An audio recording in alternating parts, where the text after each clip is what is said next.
ظالم جس وقت ظلم کرتا ہے نا، اس وقت وہ یہ سمجھ بیٹھتا ہے کہ میں ہمیشہ اسی طاقت میں رہوں گا۔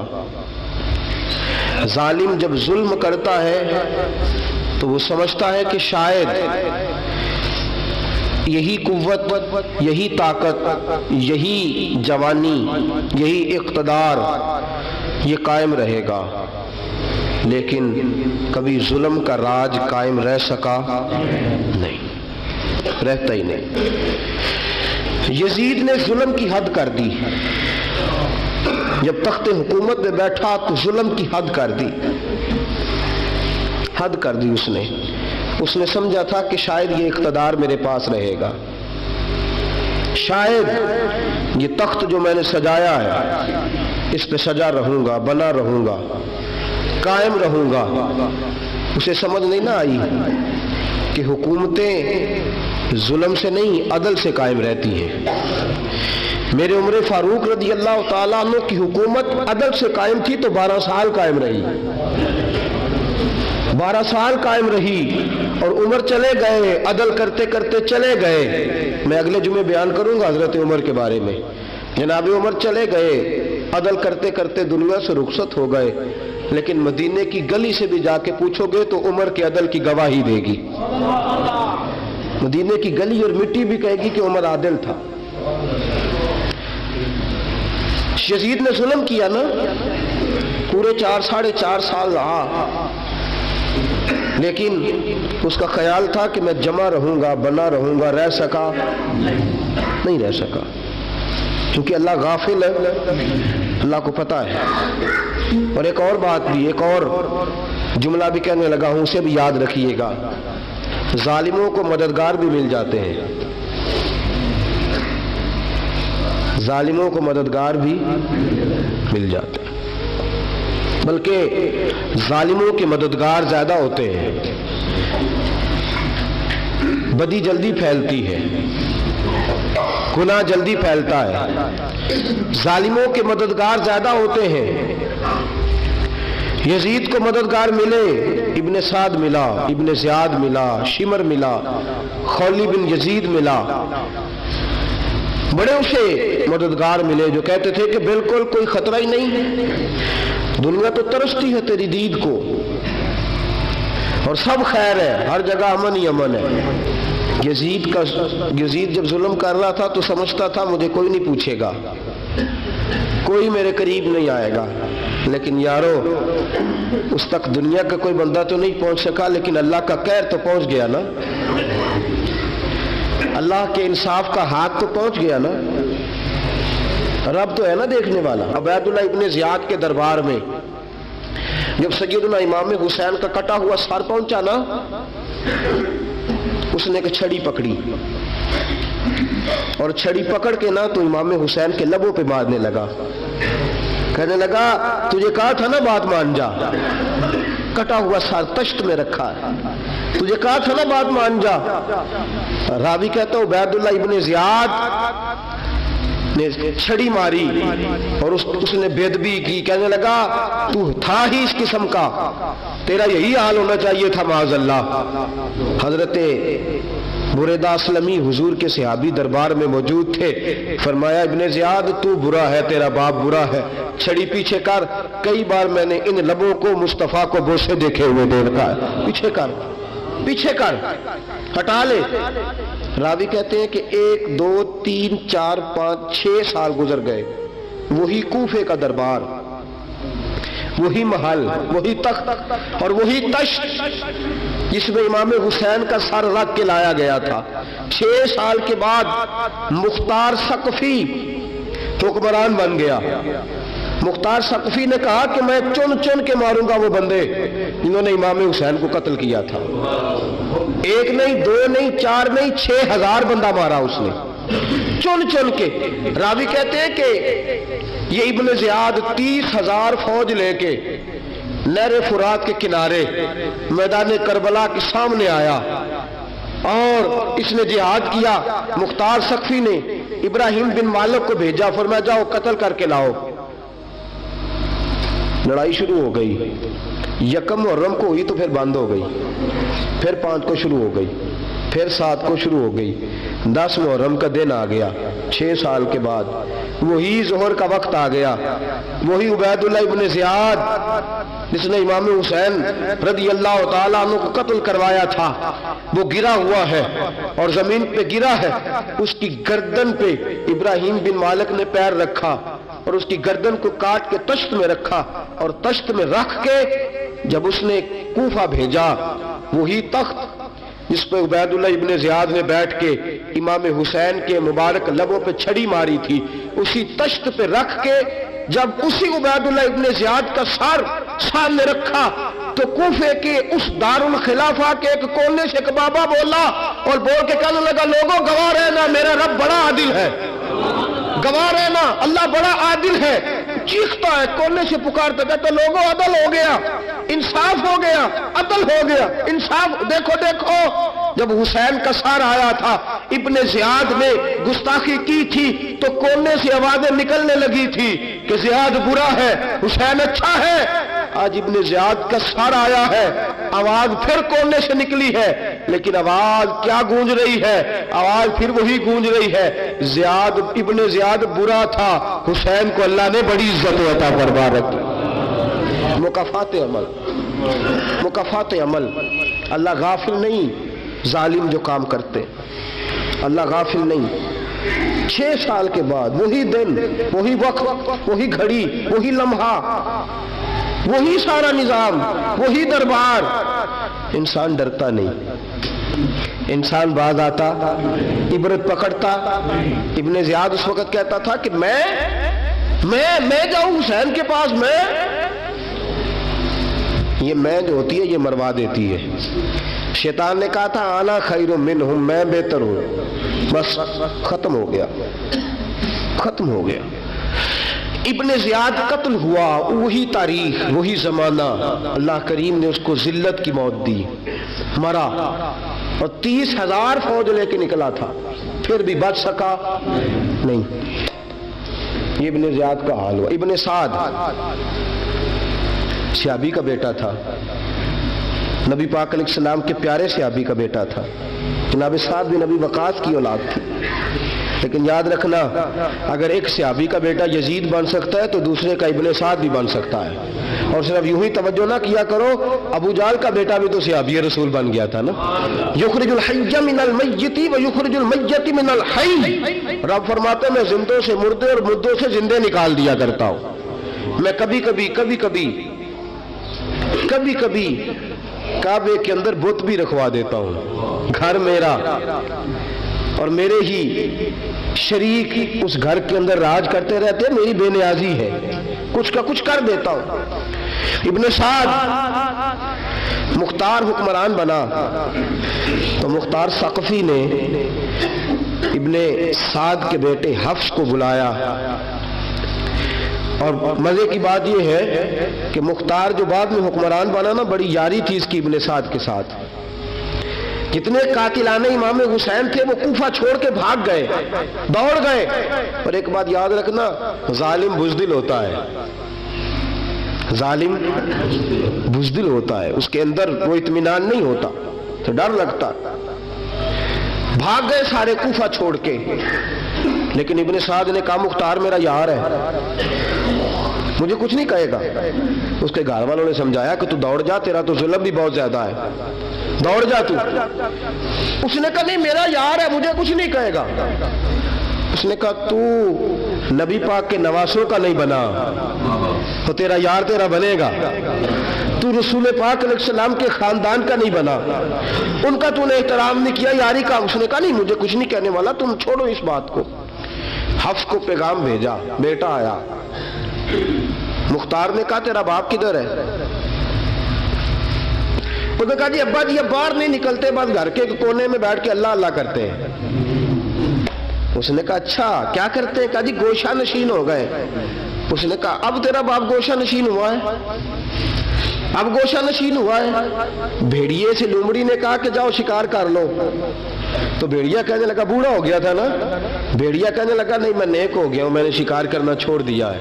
میں کسی جانور کو تنگ نہیں کرتا. تو لومڑی کہنے لگی نہیں بادشاہ سچی بات کر, اب تجھ سے دوڑا ہی نہیں جاتا, اب شکار پکڑا جاتا, اب تجھ سے دوڑا نہیں جاتا پکڑا, اب تیرے اندر آج بھی طاقت آئے تو کم کرے نہ, تو اب بھی چھوڑنے والا, اب تجھ سے دوڑا نہیں جاتا.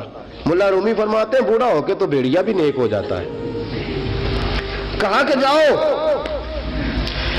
تمہیں بلا رہا ہے. کہا نہیں جی میرے ابا جی نا آپ اندر رہ کے اللہ اللہ کرتے. اس نے کہا اسے اللہ اللہ یاد آئی ہے, اب اللہ اللہ یاد آئی ہے, کچھ گناہ ایسے ہیں جو رب معاف نہیں کرے گا. فرمایا وہ جتنی مرضی نمازیں پڑھے, جتنے مرضی روزے رکھے, جتنی مرضی نفل پڑھے, سارا کچھ کر لے, لیکن اللہ کبھی حسین کے گستاخ کو معاف نہیں کرے گا, کبھی نہیں معاف کرے گا. اس لیے کہ جو حسین کا بے ادب ہے وہ دراصل رسول پاک کا بے ادب ہے. اللہ اسے معاف کرے گا. ظالم میں اس نے ظلم کیا. ابھی 6 سال ہی تو گزرے تھے, 6 سال ہوئے صرف. ابن سعد بھیجا بیٹے کو, کہا جا اب اپنے باپ کو جا کے کہا تجھے مختار بلاتا ہے, بات سنے آ کے. ڈر گیا. میں نے کہا ظالم بزدل ہوتا ہے. کہنے لگا اس سے جا کے کہو میں نہیں آ سکتا, بیمار ہوں. اس نے کہا چلو وہ نہیں آ سکتا تو ہم تو جا سکتے ہیں نا, ہم تو جائیں گے نا. ابن سعد نے بھیجے 10-12 بندے, فرمایا جاؤ زندہ نہ لے کے آنا میرے پاس, میرے پاس زندہ نہ لے کے آنا. گئے, بیٹے کو حفص کو گرفتار کر کے کھڑا کر دیا, اور جناب یہ جو ابن سعد تھا اس کو بھیجا, کہا جب تم اس تک پہنچو نا تو جا کے گردن مارنا اس کی, اور مجھے اس کی وجود نہیں دیکھنا, صرف کٹا ہوا سر دیکھنا ہے. گئے, جا کے اس کو پکارا, کہا مختار نے بھیجا ہے مارنے کے لیے. کہنے لگے مختار مجھے نہیں مار سکتا, میرا یار ہے. ابن سعد کہتا ہے مختار مجھے مار سکتا, میرا یار ہے. ان فوجیوں میں سے ایک فوجی کہنے لگا اگر تو محمد کے نواسے کو مار سکتا ہے تو تجھے بھی تیرا یار مار سکتا ہے صلی اللہ علیہ. اگر تو رسول پاک صلی اللہ تعالی علیہ وسلم کے نواسے کو قتل کر سکتا ہے, تو نے نبی کا حیا نہیں کیا, وہ یاری کا حیا کیوں کرے؟ تو نے ظلم کیا ہے, اب دیکھ تیرا حال کیا ہوتا ہے. گرفتار کر لیا, منتیں کرتا رہا. تاریخ ابن سعد کو بتا رہی تھی کہ ابن سعد تو ہاتھ باندھتا ہے, پاؤں پکڑتا ہے, ذرا یاد کر میدان کربلا, میدان کربلا تجھے اپنی باری آئی ہے تو ہاتھ باندھتا ہے. میدان کربلا یاد کر, حسین نے بھائی کی بھی لاش اٹھائی تھی, حسین نے جوان بیٹے کی میت بھی اٹھائی تھی, 6 مہینے کا علی اصغر بھی اس کی گود میں دم توڑ گیا تھا. اس کی بیٹیاں پیچھے تھی, بہن پیچھے تھی, بھانجیاں پیچھے تھی, بھتیجیاں پیچھے تھی, لیکن حسین نے ایک بار بھی ہاتھ نہیں باندھے. یہ کون ہے اٹا ہوا, غبار سے پھٹا ہوا, ہزاروں کوفیوں کے درمیان وہ اکیلا ہی ڈٹا ہوا. یہ بال یقین حسین ہے, نبی کا نور عین ہے. فرمایا یہ وہ میدان کربلا بھی یاد کرنا. تو ظالم تھا نا, معافیاں مانگ رہا ہے. حسین رسول پاک کے نواسے تھے, ایک بار بھی معافی طلب. دیکھ منظر یاد کر, ابن سعد کا ایک ہی بار میں سر قلم کیا, ایک ہی بار میں. امام حسین پہ تو پہلے 82 زخم لگے تھے تلوار کے, 82 زخم تلوار کے, نیزوں کے, اور کئی نیزوں کی انیاں امام حسین کے وجود میں ٹوٹ گئی تھی. امام حسین رضی اللہ تعالیٰ عنہ پہلے ڈٹے رہے, جمے رہے, بڑی دیر کے بعد گر, پہلے ہی بار میں گر گیا. ابن سعد کا کٹا ہوا سر پہنچا تو بیٹا کھڑا تھا. مختار سقفی نے کہا کہ تیرا باپ میں نے مار دیا ہے. کہنے لگا کوئی مزہ نہیں رہا زندگی میں. اس نے کہا چلو ٹھیک ہے تمہیں بھی مار دیتے ہیں. پھر مزہ نہیں رہا تو مار دیتے. کاٹ دیا سر اس کا بھی, دونوں سر کاٹے, تشت میں رکھے, اور مدینہ منورہ حضرت محمد بن حنفیہ رضی اللہ تعالیٰ عنہ جو امام حسین کے چھوٹے بھائی تھے, جناب علی کی دوسری زوجہ کے بیٹے تھے, جناب علی کے صاحبزادے ان کے پاس بھیجے, اور بھیج کے کہا کہ لو ابن سعد کا سر حسین کا بدلہ ہے اور اس کے بیٹے کا سر علی اکبر کا بدلہ ہے. جب محمد بن حنفیہ کے پاس پہنچے تو آپ نے فرمایا یہ کمینوں کے سر میرے بھائی کے سر کا بدلہ ہو ہی نہیں سکتے, یہ کہاں حسین کا بدلہ ہو سکتے ہیں. وہ حسین ابن علی, وہ حسین ابن علی, حسین ابن علی کی شان رفت کوئی کیا جانے, حسن جانے, علی جانے, نبی جانے, خدا جانے. وہ حسین ابن علی کہ کہ باپ جنہاں دا ہر میدان اندر لڑدا رہیا سی کل ایمان بن کے، ماں جنہاں دی سجدۃ النساء ہوئے تے نانا عرش تے جاوے مہمان بن کے۔ فرمایا یہ حسین کا بدلہ ہو سکتے ہیں؟ وہ خولی بن یزید، خولی بن یزید جس نے امام حسین کا سر کاٹا تھا، پتہ چلا نا، دیکھیں نا امام حسین کو کتنے موقع ملے تھے کربلا سے جانے کے، پہلے موقع پر ہی اور بن یزید نے کہا کہ امام آپ جانا چاہے تو میں رستے کھول دیتا ہوں، آپ تشریف لے جائیں۔ امام حسین نے فرمایا میں علی کا بیٹا ہوں، دوڑوں گا نہیں، میں دوڑوں گا نہیں، میں نہیں جانے والا۔ خولی بن یزید دوڑ گیا، کوفہ چھوڑ کے دوڑ گیا اور کسی دور دراز علاقے میں جا کے ڈیرا لگا لیا۔ پھر وہاں سے واپس آیا کہ کسی نے کہا امن ہو گیا، آجا، آ گیا دوبارہ کوفے۔ مختار کو پتا چلا کہ آ گیا ہے، پھنس گیا ہے، گھر پہنچ گیا ہے۔ اس کی بیوی جو تھی نا خولی بن یزید کی، بڑی محبت کرتی تھی نبی پاک کے خاندان کے ساتھ، حضور کے خاندان کے ساتھ بڑی محبت کرتی تھی، اور محبت والوں کا انداز پتہ کیا ہے؟ رنگے چمن پسند، نہ پھولوں کی بو پسند، ہم کو ہے وہ پسند جسے آئے تو پسند۔ یہ انداز ہے، انداز محبت یہ ہے کہ نبی پاک کا غلام نہ ہو، سگا چچا بھی ہو تو مانتے نہیں، غلام نہ بنے، سگا چچا بھی ہو تو مانتے نہیں، اور نبی پاک علیہ السلام کا غلام ہو، چاہے حبش کا رہنے والا بلال ہی کیوں نہ ہو، سردار مانتے ہیں۔ یہ انداز محبت ہے۔ وہ بیوی بڑی محبت کرنے والی تھی، اس نے پیغام بھیجا، اس نے کہا آ گیا ہے گھر، بندے بھیجے، کہا جاؤ خولی کو پکڑ کے لاؤ۔ مختار نے کہا جلدی لاؤ، حکمران نے حکم دیا لاؤ، پکڑ کے گئے، گھر کے اندر گئے تو چھپ گیا۔ چھپا کہاں؟ ٹوکرے کے نیچے۔ میں نے کہا ظالم بزدل ہوتے، ایک ٹوکرے کے نیچے چھپ گیا۔ بیوی سے کہنے لگا، ان سے کہنا میں گھر کوئی نہیں، ان سے کہو میں گھر نہیں۔ بیوی کہنے لگی چلو ٹھیک ہے۔ دروازے پہ گئی، وہ کہنے لگے ہم خولی بن یزید کو گرفتار کرنے آئے ہیں۔ منہ سے پکار کے کہنے لگی گھر کوئی نہیں، منہ سے، اور ہاتھ کے اشارے سے کہنے لگی وہ ٹوکرے کے نیچے چھپا ہوا ہے۔ منہ سے کہنے لگی کوئی نہیں گھر، تاکہ سن لے، اندر سن لے۔ منہ سے کہنے لگی کوئی نہیں، ہاتھ کے اشارے سے کہنے لگی چھپا ہوا ہے ٹوکرے کے نیچے۔ گئے، جا کے ٹوکرا ہٹایا، اپنے پاس بہت ساری دولتیں اور جائیدادیں وہ ساری دے دی۔ کہنے لگا یہ میرے پاس کتنا پیسہ ہے، یہ بہت سے کاغذات ہیں، یہ کتنے زیورات ہیں، لے لو، مجھے چھوڑ دو۔ انہوں نے کہا وہ حکومت کدھر ہے جس کے لیے تم نے حسین کا سر کاٹا تھا؟ کدھر ہے وہ تمہارے تخت، اور کدھر گئی وہ تمہاری سلطنتیں، اور کدھر گئی وہ تمہاری دولت اور اقتدار، اور کدھر ہے وہ تمہارا اسلحہ جس کی بنیاد پر تم نے رسول پاک کا خون میدان کربلا میں بہایا تھا، وہ ہمارے سامنے لے کے آ۔ کہنے لگا یہ تھوڑے سے انعامات جو میں نے اکٹھے کیے تھے، یہ دنیا کی گندی دولت، اس کے لیے میں نے میدان کربلا میں امام حسین کا مبارک سر مبارک تن سے جدا کیا تھا، لے لو، مجھے چھوڑ دو۔ انہوں نے کہا نہ دنیا میں لے تجھے چھوڑیں گے، اور نہ اللہ ہی تجھے قیامت کے دن چھوڑے گا۔ گرفتار کر کے لائے، گرفتار کر کے لائے۔ مختار نے کوفے کے بازاروں کے اندر اعلان کیا کہ آؤ باہر نکلو، تمہیں بتاؤں حسین ابن علی کا خاندان گرفتار کر کے انہی کوفے کی گلیوں میں پھرایا گیا تھا نا، یہی گھمایا گیا تھا، آؤ تمہیں دکھاؤں خدا کا انتقام اور اللہ تبارک و تعالیٰ کا انصاف تمہیں دکھاؤں، آؤ میدانوں میں نکلو، گھروں سے باہر آؤ۔ مختار ثقفی اگرچہ بندہ آباد میں یہ بھی ٹھیک نہ نکلا، لیکن بعض اوقات میرے نبی پاک علیہ السلام نے فرمایا اللہ اپنے دین کا کام اپنے نافرمان سے بھی لے لیا کرتا ہے، اس نے کام لینا ہو فاسق سے بھی لے لیتا ہے۔ اللہ نے لے لیا کام، نکلو میدانوں میں، نکلے باہر، چوک بھر گئے، گلیاں بھر گئیں، کوفے کے محلات بھر گئے۔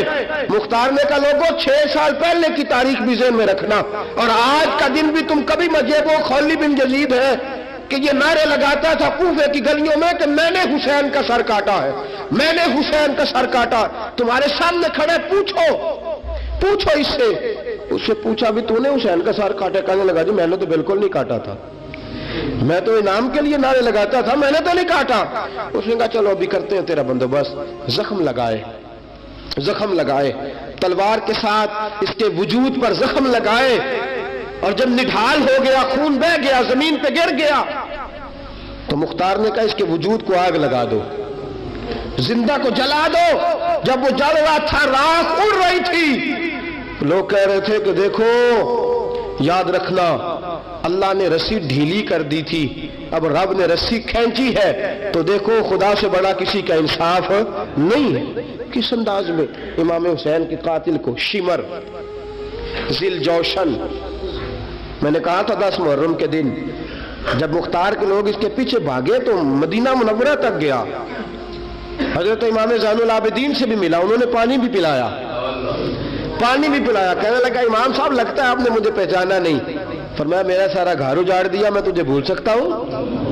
کہا پھر پانی کیوں پلایا ہے؟ فرمایا بند کرنا تمہارا کام ہے اور دشمنوں کو پلا دینا یہ ہمارے خاندان کا رواج ہے۔ فرمایا میرا سارا گھر اجاڑ دیا، تجھے کبھی بھول سکتا ہوں؟ بھول ہی نہیں سکتا، لیکن چونکہ ہمارے گھر کا کوئی مزاج ہی تھوڑا منفرد ہے، ہمارا کوئی انداز ہی تھوڑا مختلف ہے۔ شمر دوڑتا امام زین العابدین سے کہنے لگا پناہ، مجھے پناہ ملے گی؟ آپ نے فرمایا جیسے اللہ پناہ نہ دے اسے بندہ بھی نہیں دے سکتا، تیرے پاس اب چارہ کوئی نہیں، اس لیے کہ اب تجھے دیکھے نا، یاد رکھنا ظالم دوڑتے ہیں نا، جب ظالم دوڑتے ہیں تو پناہ مانگتے پھرتے ہیں، جب ان کا توتی بولتا ہے تو کہتے ہیں ہم چما دیگرے نیست، ہمارے جیسا کوئی اور ہے ہی نہیں، اور جب رسی کھینچتا ہے اللہ تو پھر بھاگے پھرتے ہیں گلیوں اور بازاروں میں، دوڑے پھرتے ہیں۔ اس لیے کہتے ہیں کہ ڈر کے رہنا چاہیے، ڈر کے۔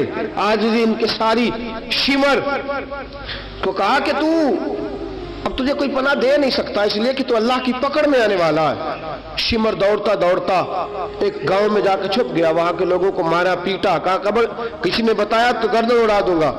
رات کا سناٹا چھایا تو مختار سقفی کا گروہ پہنچ گیا، شمر کو گرفتار کر کے لایا۔ مختار سقفی نے کہا کہ اس کے نا ہاتھ اور پیر باندھو، یہ پانی بند کرتا تھا میرے امام کے بچوں پر، یہ پانی بند، اور نعرے لگاتا تھا، کھڑا ہو کے کہتا تھا کہ امام پانی جانوروں کو دوں گا، درندوں پرندوں چرندوں کو دوں گا، لیکن اگر علی اصغر مانگے گا تو پھر نہیں دوں گا، علی اکبر مانگے گا تو پھر نہیں دوں گا، عباس مانگیں گے تو پھر نہیں دوں گا، اگر زین العابدین مانگیں گے تو نہیں دوں گا، سکینہ شہر بانو اور زینب کو پانی نہیں ملے گا، باقی ساری کائنات پیے گی، آپ کو نہیں ملے گا۔ یہ وہی شمر تھا، گرفتار کر کے لایا، 3 دن تک پیاسا رکھا اور زبان اتنی لمبی باہر نکل آئی، العطش العطش کی آوازیں بلند کرنے لگا۔ کہا جناب اس کا کرنا کیا؟ کہا اس کے ہاتھ باندھ دو، پیر باندھ دو، اور جو بھوکے کتے ہیں نا جن کو کئی دنوں سے میں نے بھوکا رکھا ہوا ہے، وہ کتے اس پر چھوڑو، اور جب کتے اس کا گوشت نوچے تو کوفے کے بازاروں میں اعلان کرنا کہ جو نبی پاک کی اہل بیت کا گستاخ ہو اسے اسرائیل بھی جان نکالنے نہیں آتے۔ کتے نوچتے ہیں، تڑپتا ہے لیکن جان نکلتی۔ کہا آؤ دیکھو آ کے یہ ہے میت کسی بے ادب کی، منہ دکھانے کے قابل نہیں ہے، ان کے دشمن پہ لعنت خدا کی، رحم پانے کے قابل نہیں ہے۔ فرمایا دیکھو جان بھی نہیں نکل رہی۔ فرمایا یہ وہ ہے جس کو 2 گز زمین بھی نہیں مل سکی، کتوں کے پیٹوں میں اسے جگہ ملی ہے۔ یہ وہ تھا تو جناب امام حسین رضی اللہ تعالیٰ عنہ کے خاندان پہ پانی بند کرنے والا تھا۔